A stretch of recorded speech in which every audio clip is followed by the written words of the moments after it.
Lecture series. Most of you, I see the faces, most of you are very involved in that. You'll enjoy what we have for you this year because we've managed to broaden our horizons a little bit. Now, you know, it is our mission to deal with World War II, and so 4 of our lectures, 4 of the 8, will of course deal with World War II and the times, the 40s and the times of the war, but we've expanded the other 4 to include other subjects. So this year we're going to have one on Korea, we're going to have one on Vietnam, and we're also going to have one on, our first one, next Monday, is on the horse soldiers of Afghanistan. Now what is that? Well, the Taliban in Afghanistan were riding horses into battle. So Special Forces units decided what's the best way to deal with soldiers on horseback is to be on horseback. So we have a unit of Special Forces going in to fight the Taliban on horseback. 100 years after the last time we used horses in the cavalry, they're back to using horses in the cavalry. So it ought to be really interesting. The fellow presenting is a New York Times best-selling author. So it's going to be very interesting. So please make sure to come on out for that. Now, what's the best way to do that? Best way to do that is become a member of the Silversides Museum, because that way you get to come to all 8 of them free. So there's brochures on the table back there. So make sure to grab one. Become a member of the Uss Silversides Museum, and you can come to all those lectures free, along with many, many other benefits that I'm not going to take the time to talk about now, but later if you want to discuss them with me or Teresa or anybody from the museum, we'd be glad to tell you about it. So there's a thought just to ruminate on a little bit. Okay, what else do I need? What am I missing? I'm missing something. What am I missing, Teresa? Peggy, what am I missing? That if you haven't seen the exhibit, please do so tonight. It'll be here for 1 more week. We'll be closing that exhibit on the 22nd after the first World War II lecture series. And then in mid-March, we'll be opening our exhibit on naval divers, and it'll featuring Carl Bradshaw. And then keep looking at us because we'll have another new exhibit come midsummer and another new one in the fall. So make sure when you take out your membership, you know that it's really value added. There's so many things you'll get to come to and lectures and things like that. So, everybody hear that? Everybody hear that? Oh, good. Okay.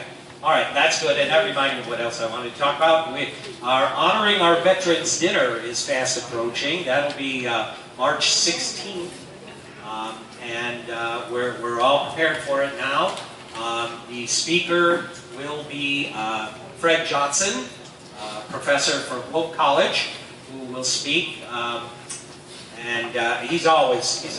If those of you who have been to the lecture series before, he has spoken before at the lecture series. And he's a very good speaker, so you'll enjoy that. So get your tickets for that as soon as possible, because that always sells out every single time. So you want to get them quick if you're going to get them.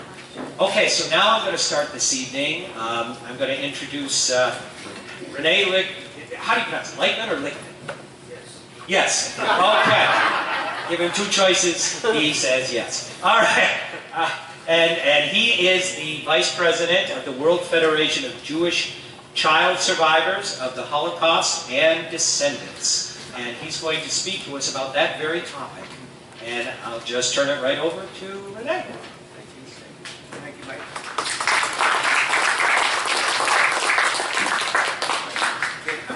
I'm testing the microphone. Oh. Can everybody hear me? No. I got to push the button. Nobody can hear me. All right. We'll fix that.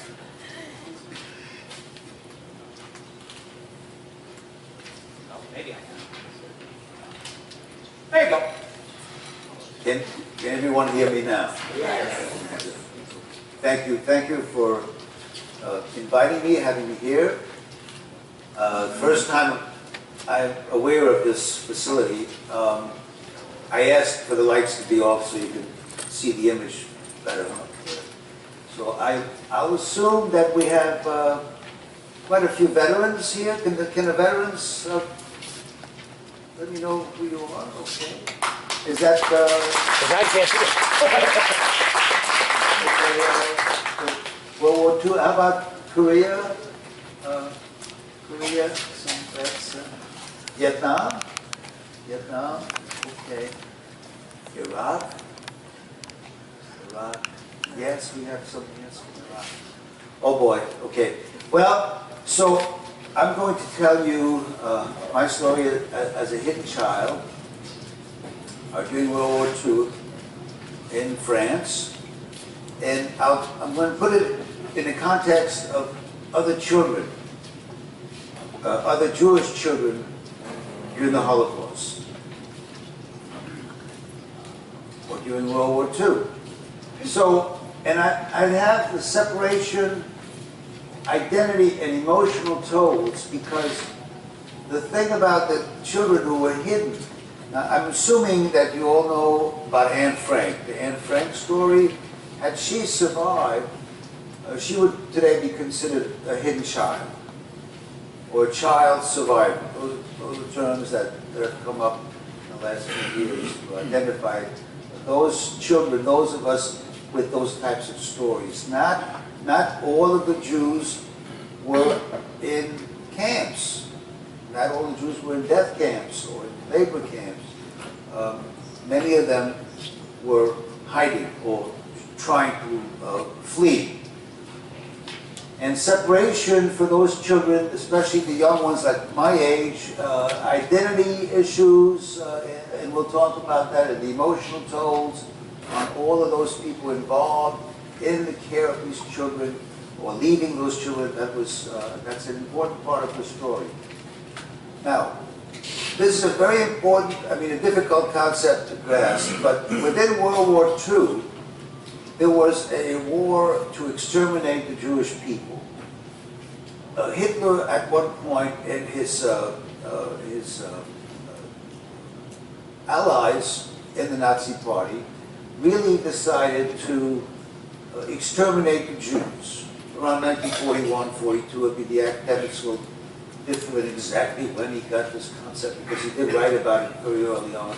But really in 1942, at the Wannsee Conference in January, Wannsee was this mansion, and a handful of these guys got together. They were guys, they were all men, about 15 or 18 of them, and they were all PhDs and very learned, very educated engineers and scholars and philosophers. They all got together and they decided the final solution is extermination of the Jewish people. Within that, there was also a very conscious war to exterminate all of the Jewish children. And the reason being for what Hitler's second right-hand man in command, explains here. Now here, he is talking to SS troops. The SS were the elite in those days, in terms of training, courage, all that kind of stuff. And they are the ones killing a lot of the civilians in the East, especially. Women, civilian women, and children. And they're getting demoralized. And they are writing home to their loved ones or to other officials and saying, we're getting demoralized by this. It's very difficult to kill people when you're looking at them like that. And Himmler goes to them and he explains to them why they have to be doing this. And he says, the tone, you could read, he's saying, this takes a lot of courage for me to do this, and it's going to take a lot of courage for you to kill these innocents, because if you don't do it, they will become avengers. And he uses that term, you notice. They will seek revenge on your own children, your grandchildren, so therefore you have to force yourself to kill these children. You have to suppress these feelings of empathy and sympathy. And the Nazis were always about suppressing feelings. They always viewed that feelings as cowardly. And he says you have to do that. So the Germans really went out of their way all the time to find Jewish children. They had lists always from the collaborators, and they would go and find these children. We have much evidence about this. This is an identity card. So the ID cards in those days was the difference between life and death. If you had an ID card where you had forged papers, including a forged ID card, with your picture, and if you had a good Christian name on that ID card, and you happened to be blue eyes and blonde hair, you could pass. You might pass. We would say, we call that hiding in the open. You knew inside of you that you were Jewish, but you would be hiding to the rest of the community so you wouldn't get caught. Now, you notice this is Annie Yolande, and she's it's got a physical description of her. This is the French ID card. It has a physical description. She happens to be blonde hair and blue eyes, and where she lives, etc. And it has a fingerprint. It has a signature. And by that time, 1942, in big red letters, the word Juive, Jewish. She's a Jewess. And below that, in smaller letters, it has the word étranger surveillé. Étranger surveillé, she's a foreigner under surveillance. Étranger surveillé, under surveillance, which means that she has to periodically report to the French local police the way you would here if you were a foreigner under observation. You would go to your local, whatever, police station and say, I still live here, you know, and I'm still employed, or not employed, but you report about who you are. Now, of course, this means that the local authorities knew where everybody was living. And in this case here, it tells us, the author tells us, this is an unusual document. It says she was deported to Auschwitz on Convoy 31, Convoy being the number of the train of all these cars that went to Auschwitz on September 11th, 1942, and that's when she was gassed. This is from a book about the children the French Jewish children who perished in France. Many of them were not born in France. They fled to France from places like Poland or Austria or Germany, and they thought France would be safe. But then at some point France was invaded, and then they were caught. I have to add some statistics that out of the 6 million Jews who perished, 1.5 million were children under the age of 16. And the academics tell us that out of all of the Jewish children in German-occupied Europe, 90% were murdered, 10% surviving. Those of us who did survive did so very often in hiding situations, like Anne Frank, always with the help of Christians, either neighbors or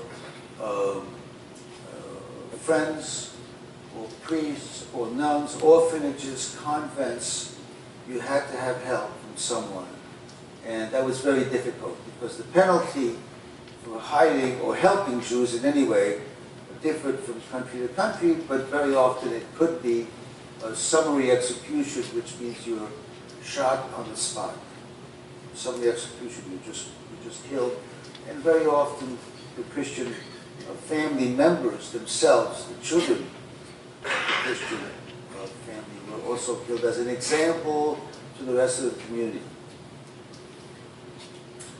Now the process, very briefly, of finding the Jews, rounding them up, and taking them to the death camp. You can see the top left. The French police know where the Jewish people are living. They go into this building. They bring them downstairs. These are French police with a few German soldiers. They put him on a bus. This is a regular French bus that I remember as a kid. And they take them, in this particular case, to the building on your right, which is the Vélodrome d'Hiver, which is a big sports stadium in this case. And from there, they take him to the bottom left, Drancy, which was called a transfer camp. There were different types of camps. There was death camps, labor camps, and transfer camps.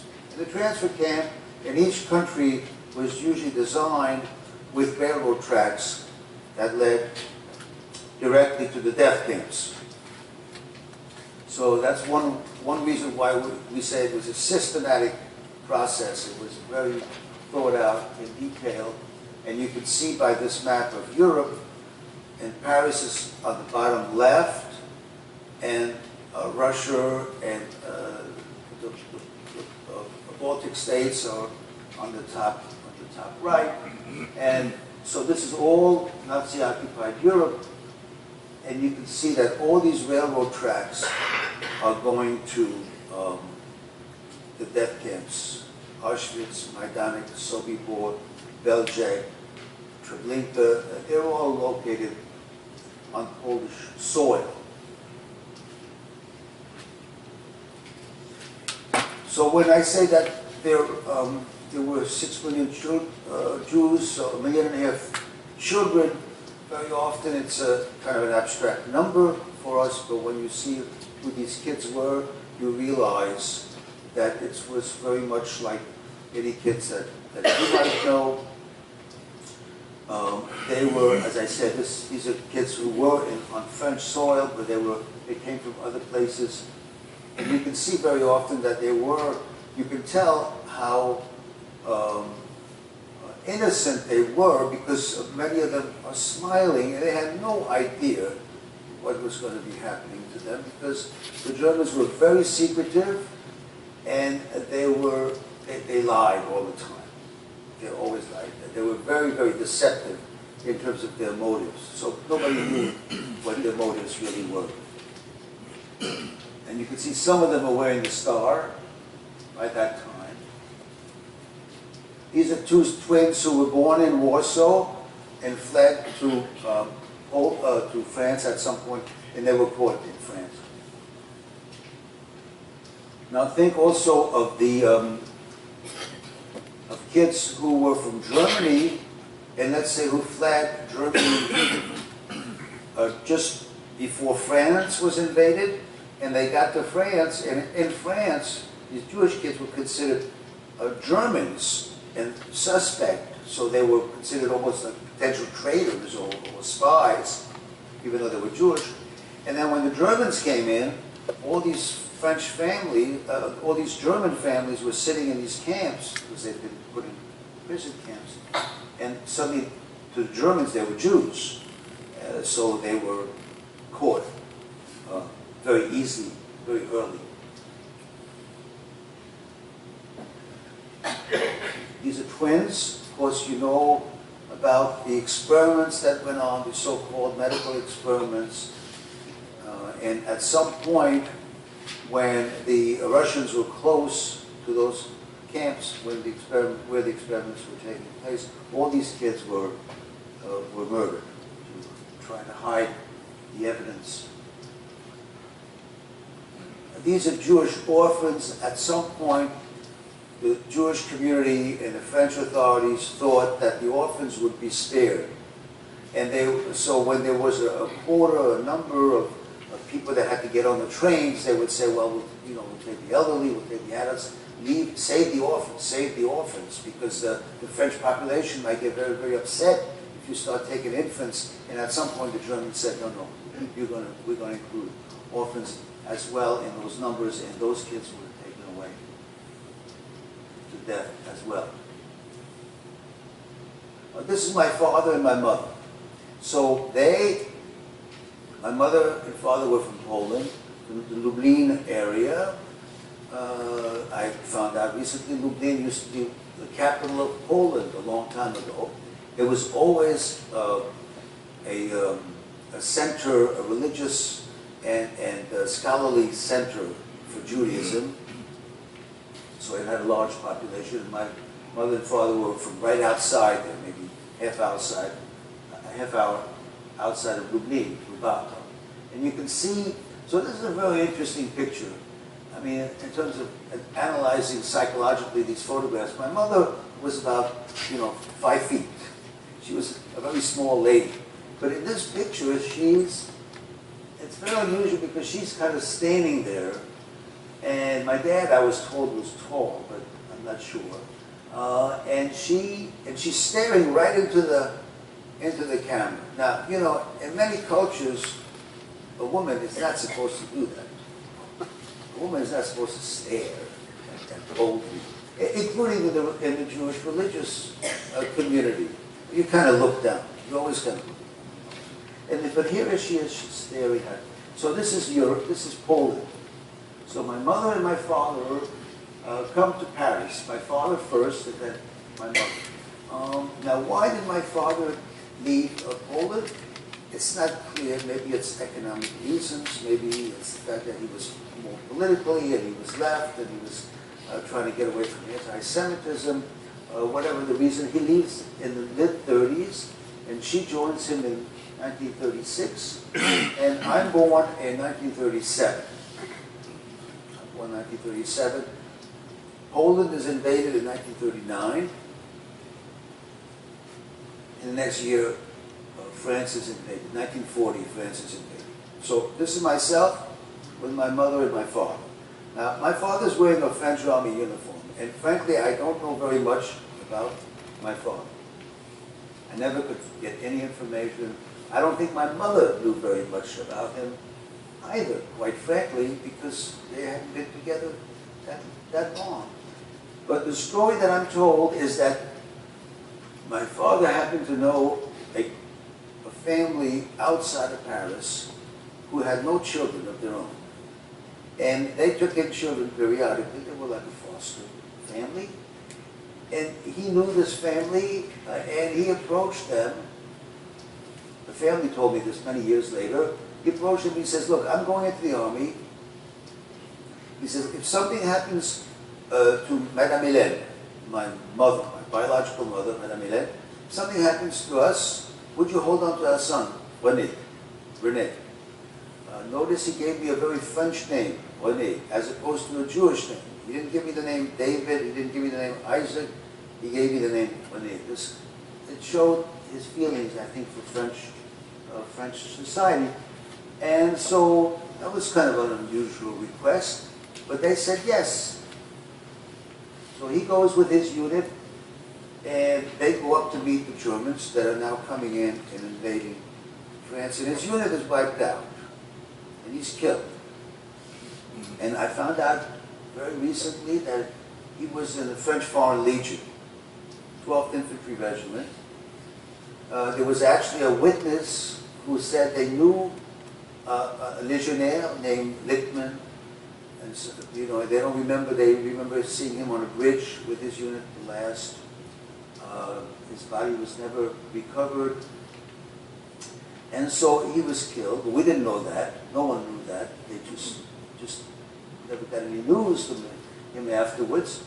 And that left my mother and myself. I was an only child. Now my mother was from Poland, and she wasn't really educated. She spoke Yiddish. She hardly spoke any Polish. She didn't speak any French, but she just got there.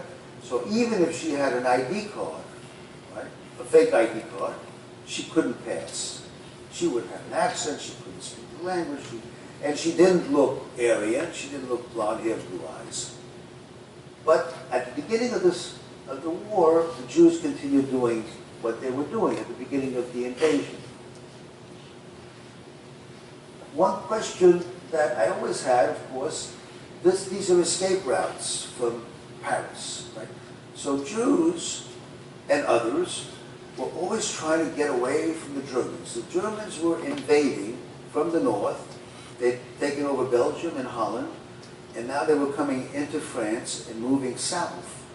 And the Jews, or anyone evacuating, trying to get away in front of them to get to the south of France, to get over the Alps into Switzerland, or into Italy, or into Spain. And many Jews survived in that way.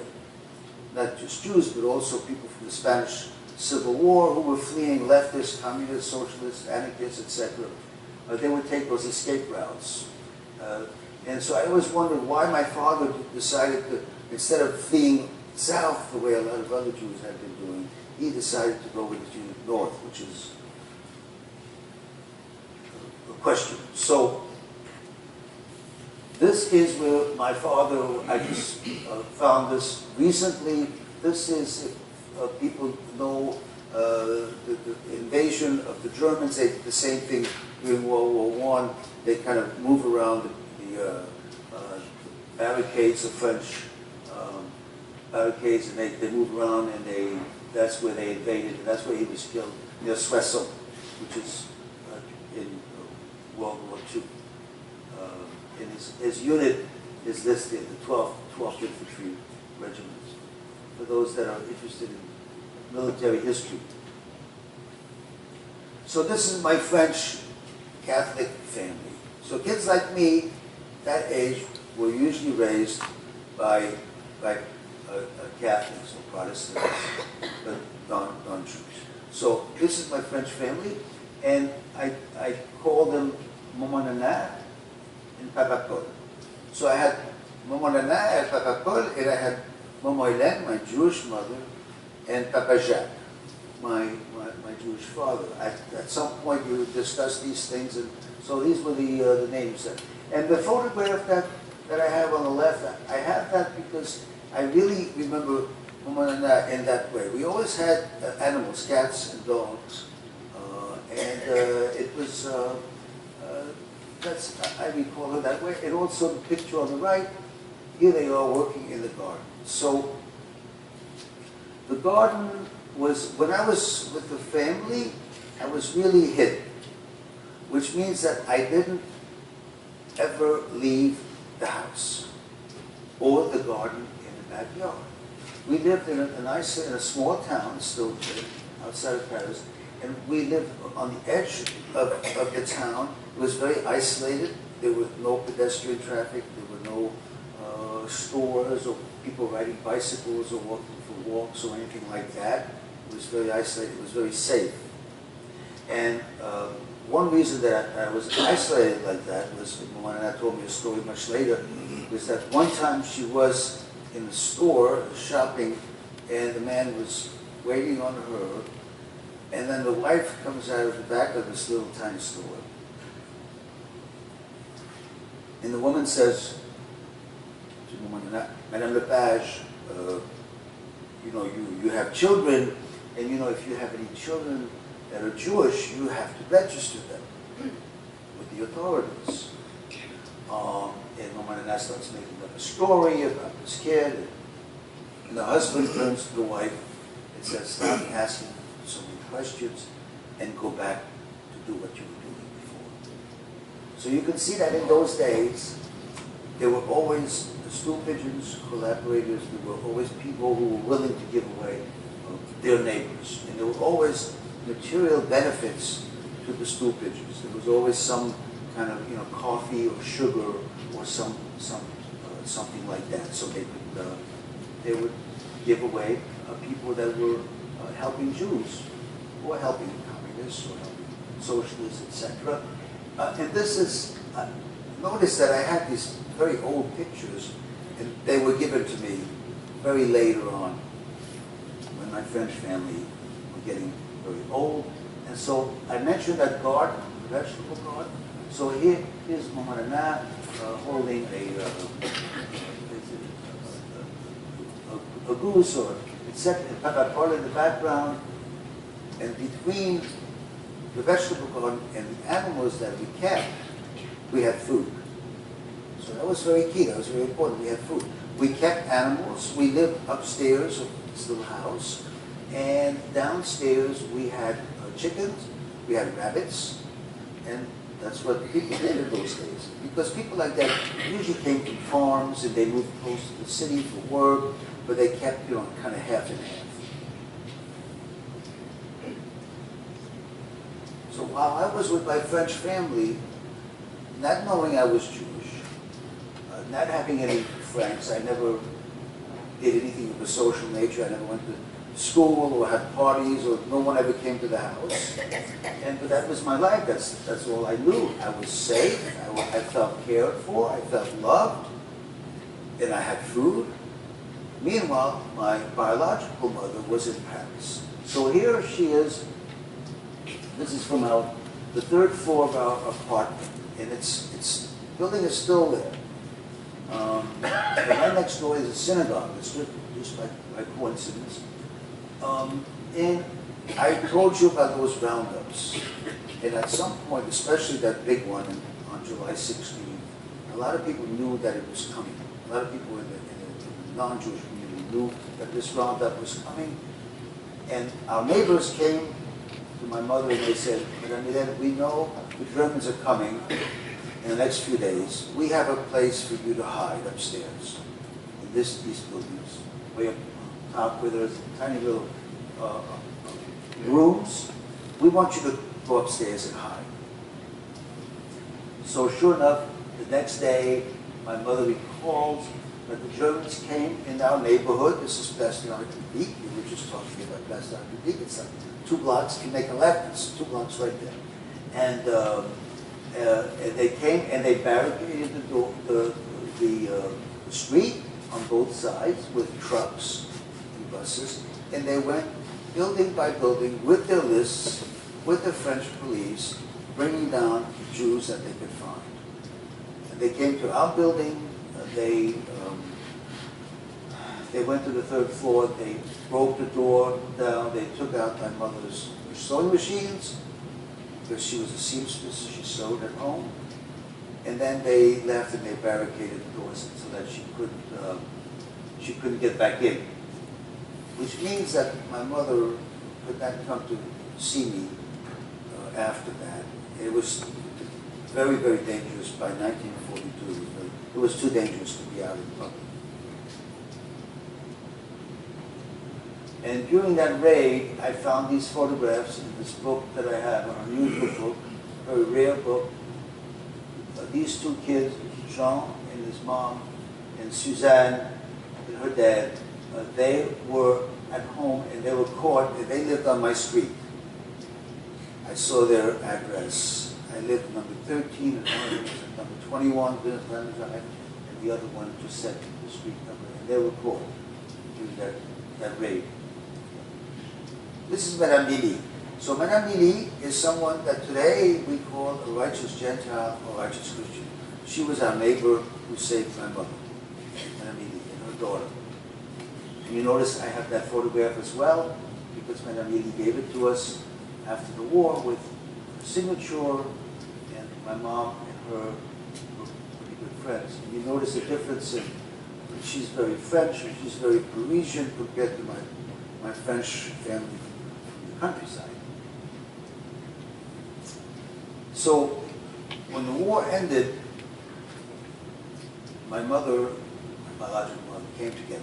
So for many of us who were hidden in situations like that, whether it's in Poland or Holland or Belgium, that became very often a difficult transition because we really didn't know who these relatives were, or these parents even.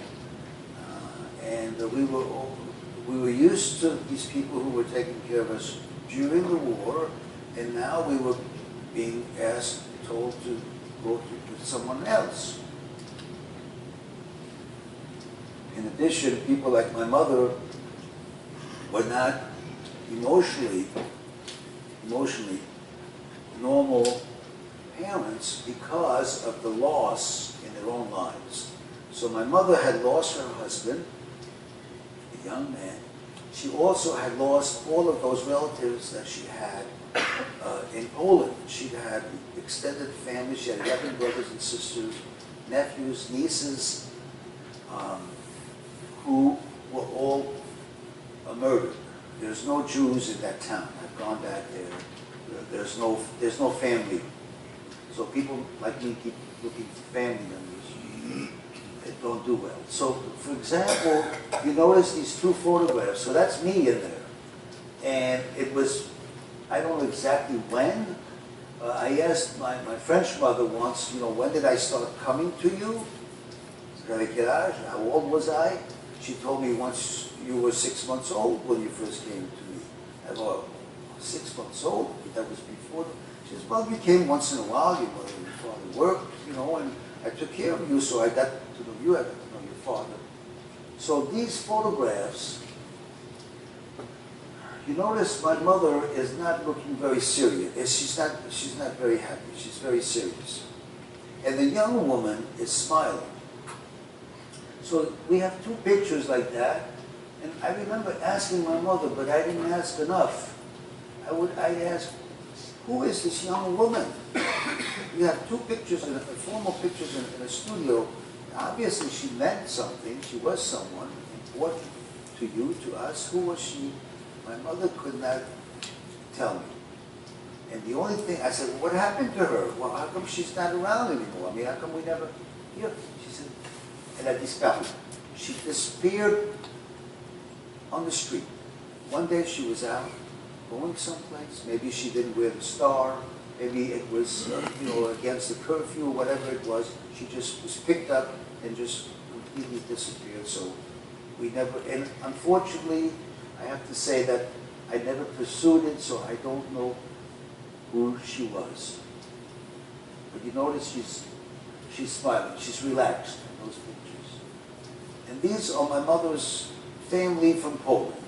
It's an unusual book that I have of family members in the Jewish community after the war got together and try to put what they call the remnants of our people and put pictures together from those towns. So they formed organizations and they try to find pictures of all those people who were murdered. So we know who they are. And unfortunately, I don't know their names because my mother could not tell me. She couldn't speak about them. The only thing she could do in this little book, she could put an X. And I knew the name in Yiddish would be Lippmann or Zeidman, mostly Zeidman, on her side. And they were her brothers and relatives.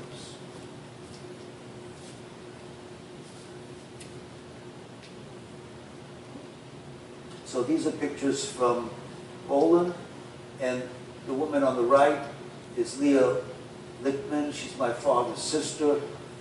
I have no idea what happened to her.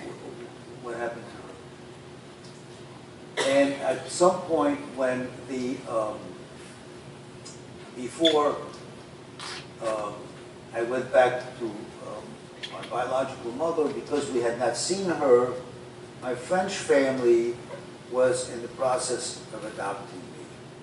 And that happened to other kids as well, because the natural parents were not coming back. They were murdered very often. And the family that had been taking care of these kids adopted them. And she had me baptized. So this is my baptism certificate that someone sent to me recently. And it's very odd because it's got Jewish names on it, and it's before the war ended. So I've never quite understood that. So I go back to my mother. I go back to my Jewish mother. And this is one of the early pictures. This is best. Notice these are American soldiers. I thought it would be appropriate for those soldiers. These are American soldiers, but they happen to be Jewish soldiers as well. And my mother and her friends, she had a circle of friends, men and women, befriended these guys, and they could all speak Yiddish together, which is the Jewish common language. It's like a German dialect. And these pictures were taken, so I still have them, and I remember some of these guys. Now this is an unusual picture. They were such good friends. They go into a studio together and they take these pictures. And some of these guys, I'm pretty sure, were married, and the women were all married. They were all lifetime friends of my mother. Now, I included this picture because I thought I'd share this with you, some of you being veterans, many of that's my wife's father, my wife, that's her father and her mother. And her father, my wife's father, was an American GI who came up from North Africa. And in Marseille, in the south of France, he had a very nice secretary who was French, Marseillaise, and they fell in love, and this is their wedding in Marseille. So I've never used this photograph before, and you know, I looked at it, I said, you know, I find connections to this. It's very nice, and that happened a lot. So this is in Marseille, and this is Kathy's mom and the family from France. So my wife is also French, you might say, by lineage on one side of the family. Now, her father is Jewish, was Jewish, he passed away, and her mother was French Catholic. So there's this thing again. Now, my mother was very jealous of my feelings for my French family. Right? She was jealous. She was hurt, my mother was, because she had not raised me. She felt some degree of guilt. But at the same time, she allowed me to continue to have relationships with my French family very often, including on vacation. So here I am on vacation.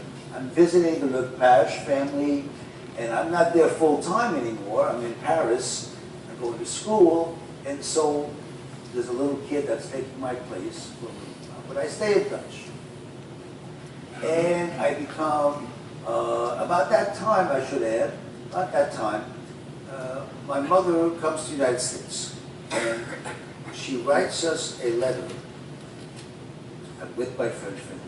And the letter, we open it, and when I reads it to me, and it says that my biological mother is in New York. She's met someone.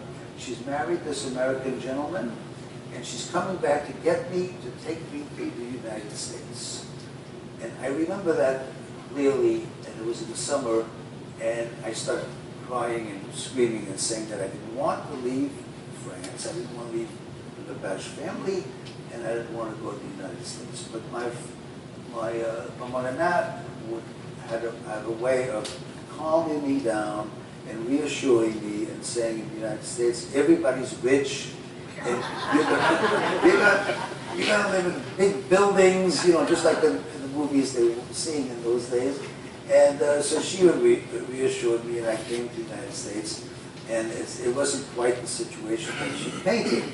We lived in very tough neighborhoods in Brooklyn, very poor neighborhood. But I remember clearly that when I came to the States, even though I couldn't speak a word of English, we lived in Brooklyn. There's some people here from Brooklyn. But I remember I liked it because I didn't stand out as the Jew. There were other kids from other ethnic groups. There were Irish kids and Italian kids and black kids and Puerto Ricans. It was a real mixed bag. And everybody got along fine, even though we had gangs, and et cetera, et cetera. But people it was very democratic. Compared to my experience in France, where the way that I learned I was Jewish, but I didn't know I was Jewish until I started going to school, and kids called me a sale juif, a dirty Jew. And I would run home crying and telling my mother, calling me names, why do I want to be Jewish? You know, you lost your whole family because they're Jews and they're picking on me, etc. In the United States, I didn't have that kind of experience. I was pretty happy. But I continued to go to visit my French family when I could. So here I am, we're visiting the Lippmann family on the left. Picking up some kids that are following one another, and on the right, in back of them, is the house where I spent my childhood, either upstairs or in the backyard. And the young man happens to be visiting, and he's in the picture as well. So this is the Bash family. The house is still there. I've gone back and tried to go inside, but it got complicated. So it was a warm environment.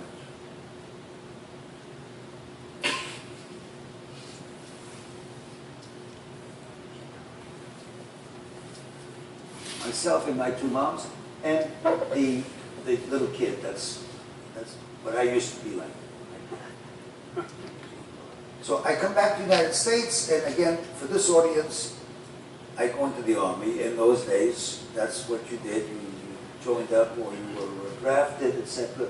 So I joined, and I'm stationed. I wanted to go to Europe, but they somehow, for some reason, they put me in Fort Sill, Oklahoma, and then I spent a year and a half in Fort Riley, Kansas, talking about cavalry. I was in the 7th Artillery Cavalry, the 7th Artillery Unit of the Big Red One, which was still in the United States, 1st Infantry Division. And I like the military, again, because I met all kinds of interesting people from this country.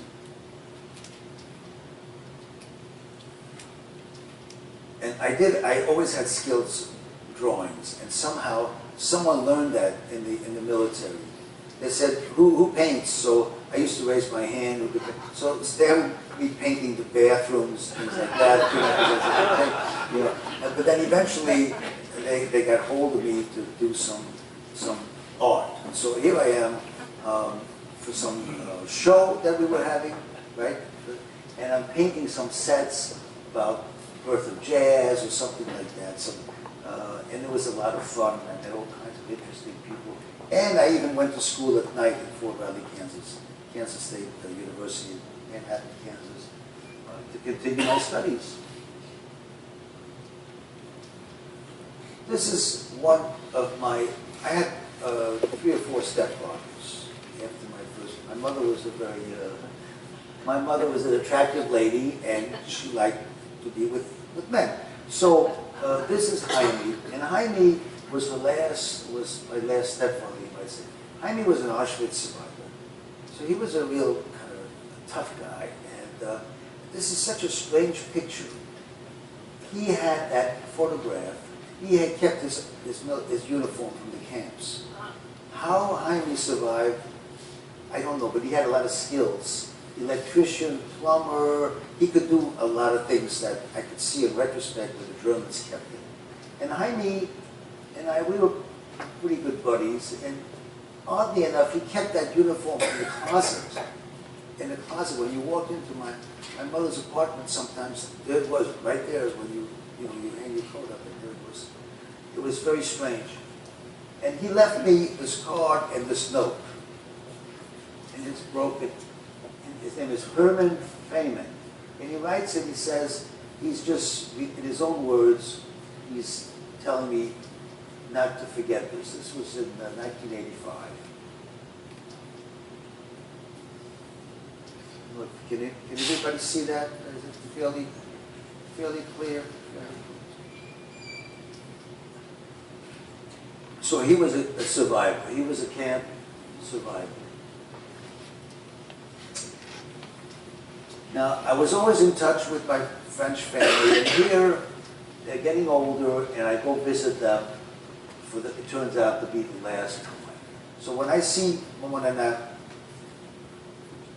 that's when I ask her questions. Thank you. That's when I ask her questions like, what would you have done if Mama Hélène had not come back?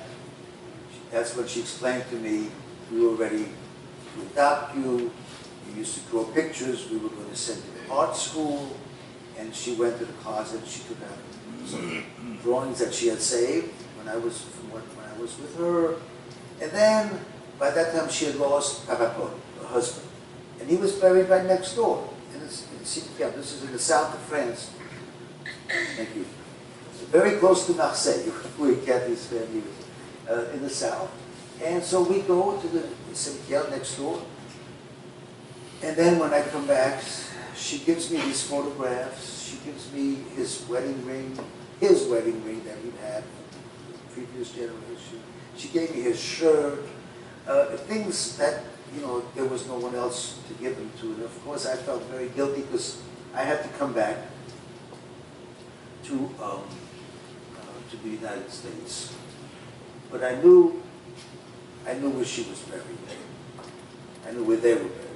So at some point, my wife and I, our daughter, one of our kids, went back, and I wanted to go back to the south, to the cemetery and to pay my final respects to the Lippmann family.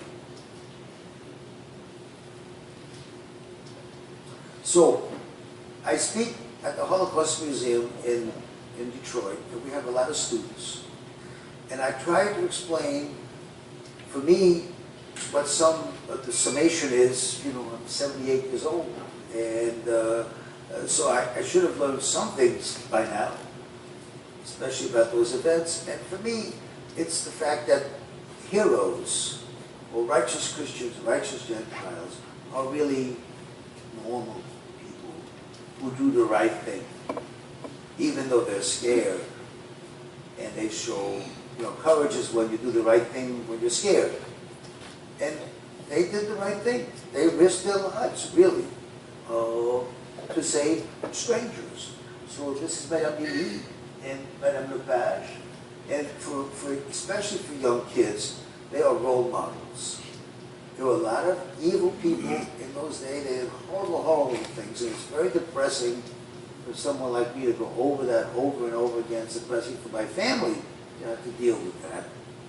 But the positive lesson, especially for young people, is that there are some positive things that can be done.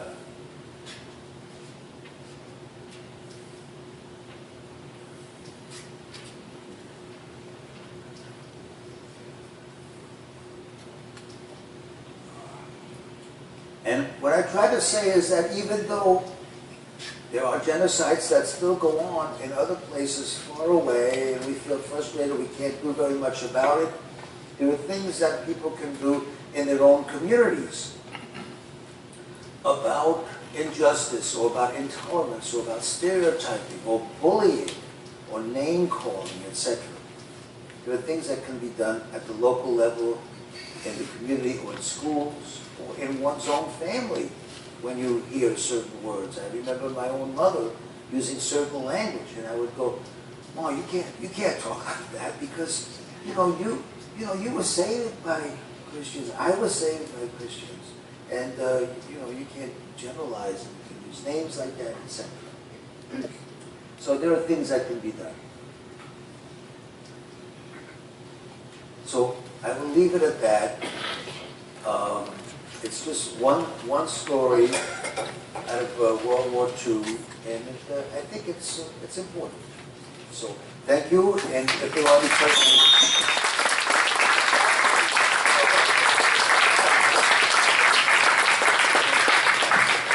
Okay, so I knew this wasn't working. All right, well, I'm loud, but I was going to stick this in your face, so every time you ask a question, everybody could hear it. But it doesn't sound like it's going to work. Let me try one thing. This, No, I don't think so. Down, and you ready? Okay. I don't hear anything. Yeah. All right, we're good. Okay, who's got a question? Right here. What year did you go into military service in the United States? 57 to 59. Okay. I was right in between Korea and Vietnam, yes. Thank you. It's all right, I don't need a mic. Yeah, but they do. Okay. Everybody says that. I don't need a mic. I teach high school, I yell.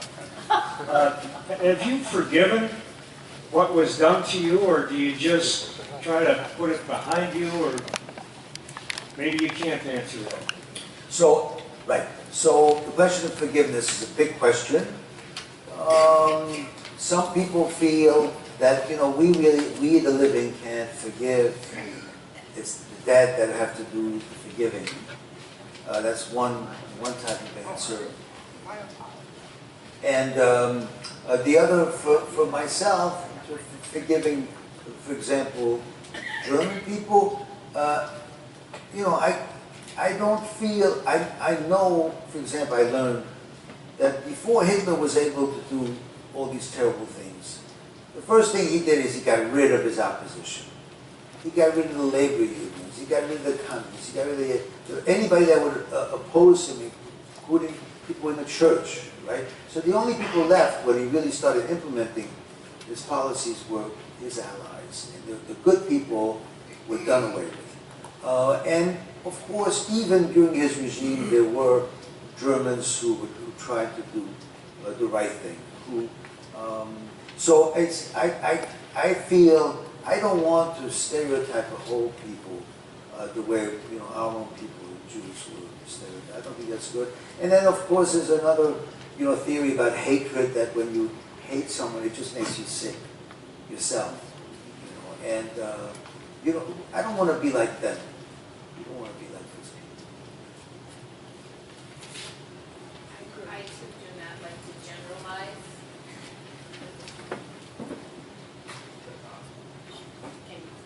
Check. Yes. I don't like to generalize either, but I've heard it said that French people in general are a little more standoffish. Yet, I have also heard Jewish people say that the French were some of the most helpful during these times, more than the Belgians, more than the Dutch, more than. I don't know. Right, so I agree with you. I'm not sure either. I would say that from my experience with the child survivor community, and I know child survivors in children from all the countries, because we have conferences for the last 20 years, and I know in every country. I mean, the reason that we are alive is that there were some good people in all of those countries, including Germany, including Poland, Holland, etc., etc. The French and the Belgians are very interesting. The lower echelon priests were extremely helpful, and the nuns were extremely helpful because their bosses in the church, you might say, the cardinals very often, like in the south of France, gave speeches that it's our duty as Christians to help our fellow Jews, especially French Jews, right? Because the greater enemy was still Germany. French really didn't like Germans, and even though they may have been anti-Semitic, it was our French Jews, and the Germans shouldn't have anything to say about our Jews. So there were a lot of incidents. There was a town, Huguenot, Protestant town, Le Chambon-sur-Lignon, which is a famous community, 5,000 inhabitants, and they saved 5,000 Jews. Because the mayor and the priests of the community decided that they wanted to save the Jews, and of course the word got out that this is a place where you can come, and even the police were bought off to shut up, right, the French police, and so nobody said anything, and these Jews were saved to this day. So Le Chambon, there's still this kind of pilgrimage where Jewish children and grandchildren go back to Le Chambon and say thank you to all those people that, and there were other examples like that. So whenever I encounter, which I do a lot, these type of stereotypes, like the Poles were such anti-Semites, these people, but there were anti-Semites, but then there were other people who did the right thing, and so you have to be careful.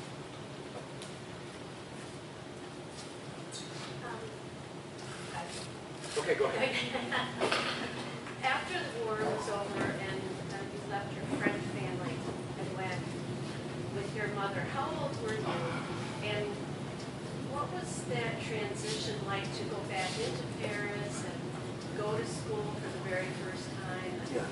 So it was I was 7.5 years old, approximately. My memory is not that great, but I had to figure it out. I went to school for the first time, going to school, and I think it was difficult. But, when you're a kid, you do what you're told. And I remember very clearly, my mother had an accent. She had a real thick Yiddish accent, Jewish accent. I remember going shopping with her and being embarrassed by the fact that she had this accent. I remember those feelings, And so it was difficult. I remember that we had fights, and she threw shoes at me, and I ducked, and it went through the glass window, and it was like, and then I had to learn slowly about what it means to be a Jew, and I learned to be proud of that. I felt very bad about her relatives, and I felt a certain responsibility. I never felt the urge to become Christian from example.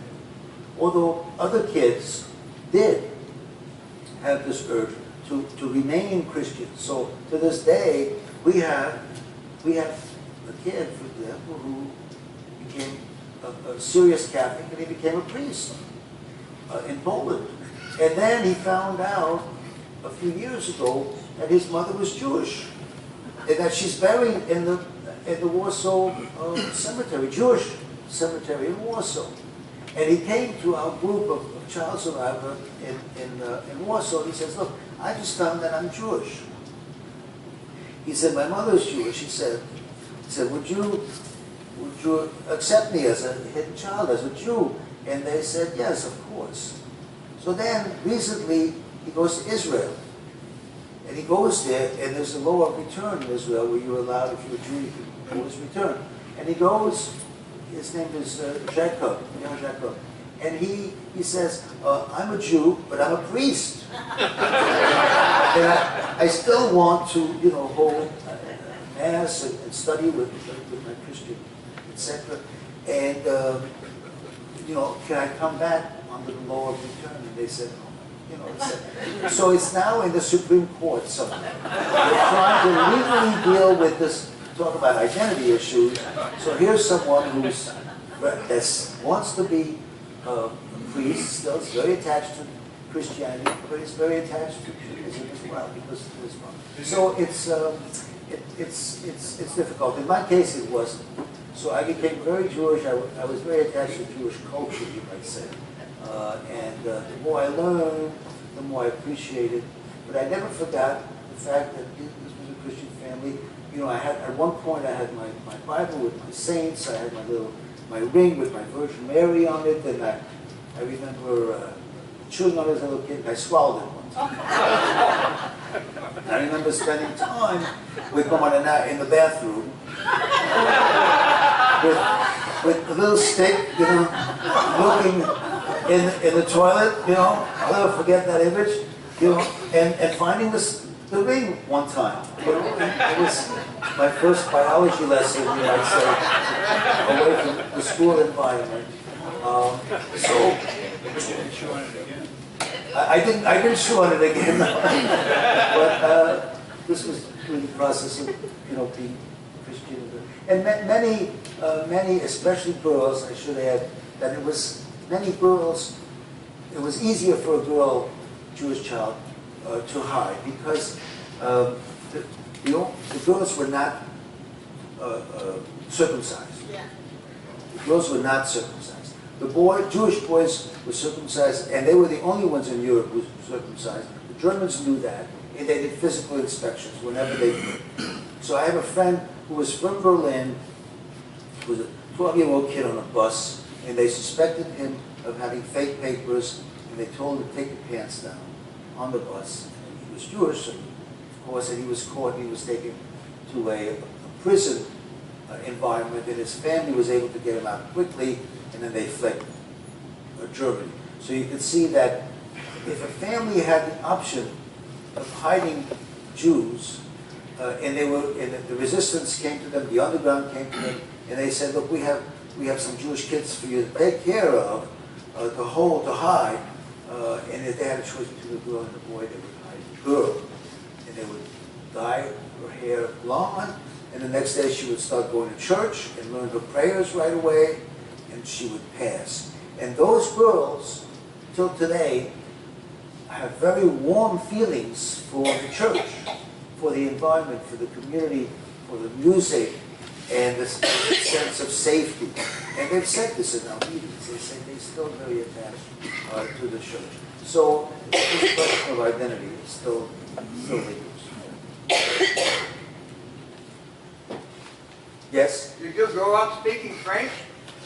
I'm sorry? Did you grow up then speaking French? I grew up until the age of about 7, and then my mother spoke Yiddish with me, and I answered in French, and then when I came to the United States, she spoke Yiddish with me, and I answered in English as I learned English, and I learned English from comic books.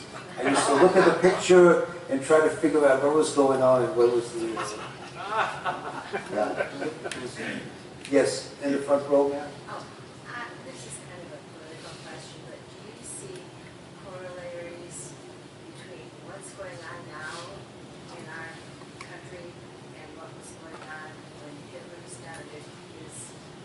Right, so correlations between political situation today and what was going on back then.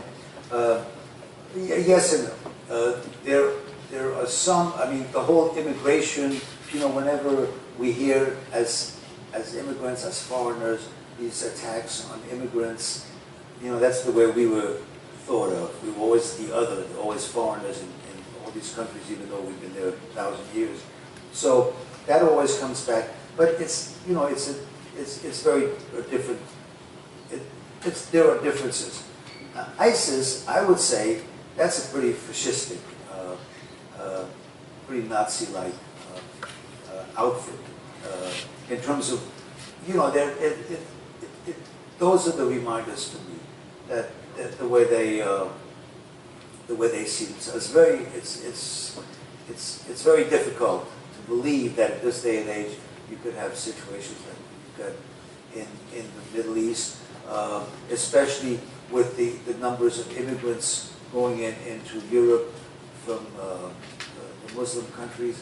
I mean, to be, the numbers are so huge, and for me, I try to empathize still with maybe just one family when you see a picture of them and they're carrying a little kid, you know, and they're going from their home.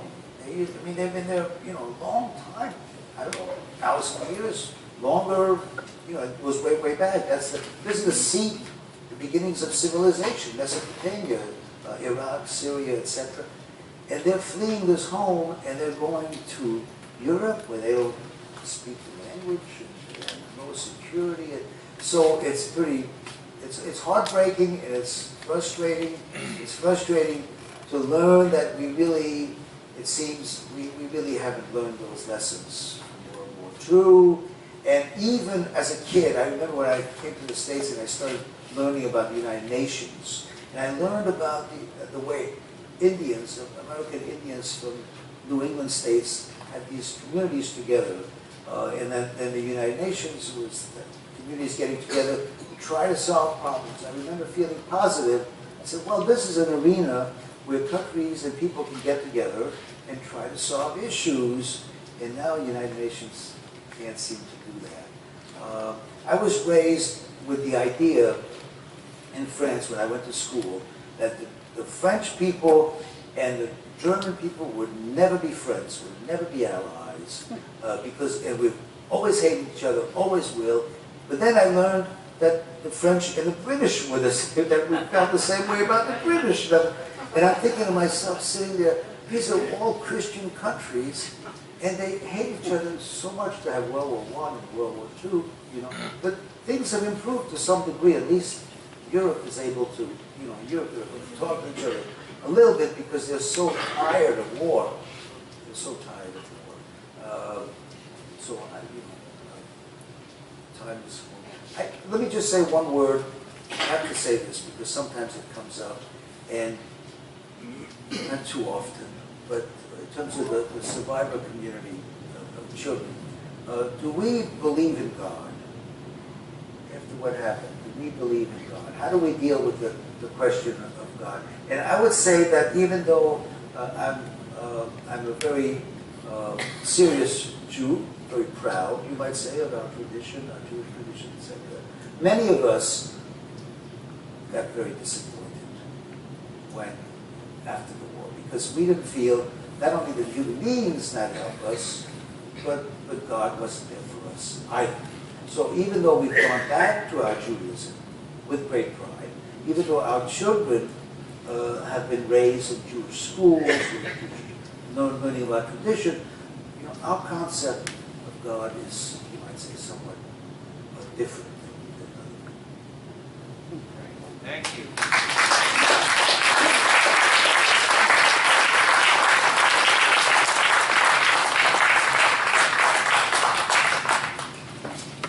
Give this thing one more chance. Test. One more chance. Good. No, it ain't one. All right.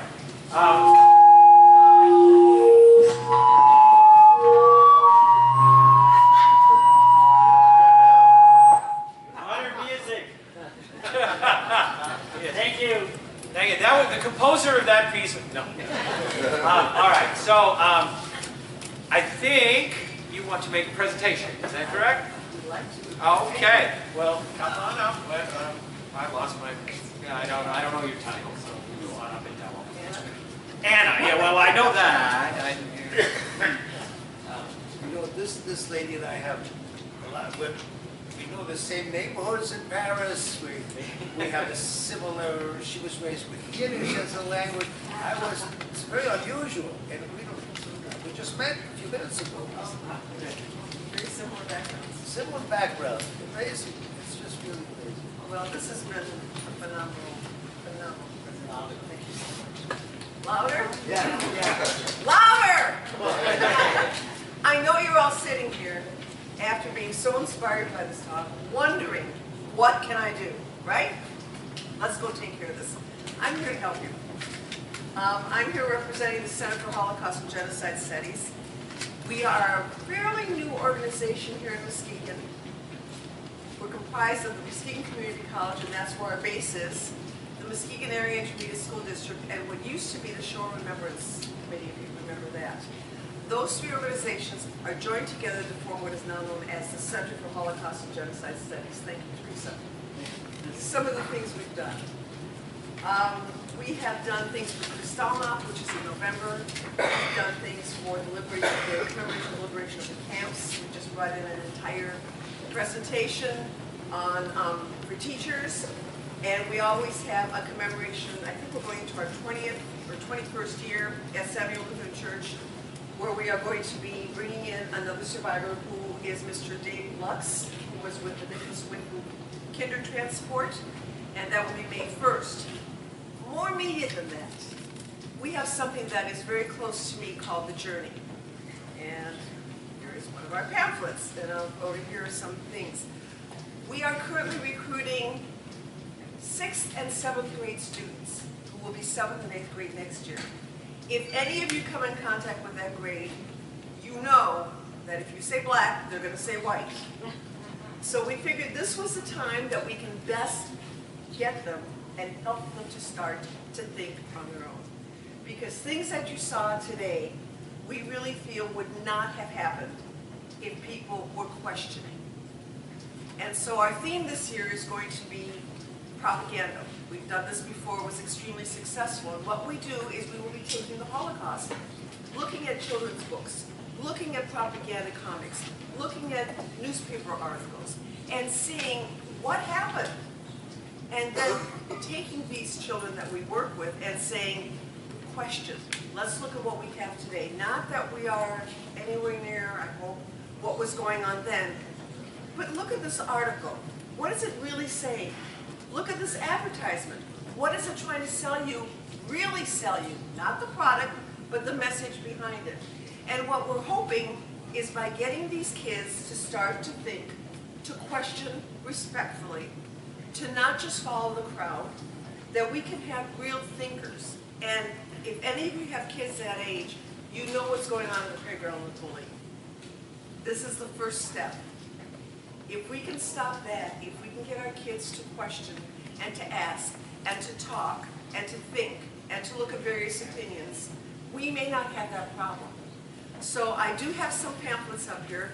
What we do with these kids is we get them to apply. Then we know that many people do not appear very well on paper as they do in person. They go through an interview process where we get to meet them. If need be, we then go to references because we're looking for a group of kids that can work together. We look for different economic backgrounds, ethnic backgrounds, religious backgrounds, to make it microcosm, and get them to work together. So we need students who are open-minded, who are willing to think outside the box, who are not afraid to interact with others, and who are ready to question and learn. If you know somebody that could fit this bill, please see me. I have applications here, and over here we have our poster with what we do to them. We study with them from September to May, twice a month, and then we end up with a trip to Washington, D.C., where they meet with their congressmen, their senators, various other people. We go to the Holocaust Museum, and the main thing is question what you see and hear, respectfully. So please come up and see me afterwards. Thank you again, and thank you for your time. Thank you.